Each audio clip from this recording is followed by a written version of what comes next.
ఈ హ్యాంగింగ్స్ కోసం అయితే 3 ఇంచెస్, 3 ఇంచెస్ ఉండేలాగా, అపోజిట్ కలర్ వచ్చి 4 ఇంచెస్, 4 ఇంచెస్ ఉండేలాగా, మళ్ళీ ఫస్ట్ కలర్ 5 ఇంచెస్, 5 ఇంచెస్ ఉండేలాగా తీసుకోండి. ఇప్పుడు వీటిని నేను చూపిస్తున్నట్టు ఇలాగ ట్రయాంగిల్ షేప్‌లో ఫోల్డ్ చేసుకోండి. ఇలా ఫోల్డ్ చేసుకొని 3 కూడా రెడీ చేసి పెట్టుకోవాలి. పాదం ఖర్చు ఉండేలాగా స్టిచ్ వేసుకోండి. ఎక్కువ వేసుకోకూడదు. ఇక్కడ ఎక్స్ట్రా ఉన్న పీస్ అనేది కట్ చేసుకోండి.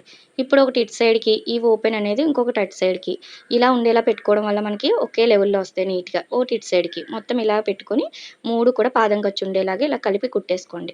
ఇప్పుడు మిడిల్‌లో డోరీ పెట్టుకొని నేను చూపిస్తున్నట్టు ఇలా ఫోల్డ్ చేసుకొని, ఇలా స్టిచ్ వేసుకోవాలి ఇటు సైడ్‌కి. ఇక్కడ క్రాస్‌కి ఇలా పీస్ అనేది కట్ చేసుకొని, ఇప్పుడు రివర్స్ చేసుకోండి. ఇలా రివర్స్ చేసుకుంటే మనకి ఇలా బాక్సెస్‌లా వస్తాయి. చూసారు కదా! ఇప్పుడు కిందన 2 కలిపి ఇలా నాట్ వేసుకోండి ఫస్ట్. 3 అనేది కనిపించకుండా ఇలా నాట్ వేసుకోవాలి. ఇలా వేసుకున్న తర్వాత గోల్డ్ అండ్ వైట్ పూసలైతే స్టిచ్ చేస్తున్నాను. మీ దగ్గర ఏవి ఉంటే అవి స్టిచ్ చేసుకోవచ్చు. ఇలా స్టిచ్ చేసుకొని ఇప్పుడు మళ్ళీ గోల్డ్ పూసలోంచి ఈ వైట్ పూసలోకి ఇలా కుట్టుకున్నారనుకోండి, మనకి కిందన కూడా నీట్‌గా ఉంటుంది చూడడానికి. ఇప్పుడు బ్యాక్ సైడ్ తిప్పుకొని ఇలా నాట్స్ వేసుకోవాలి. అలానే మిడిల్ కూడా బ్యాక్ సైడ్ నుంచి ఇలా పూసలనేది స్టిచ్ చేసేసుకోండి పైన కూడా.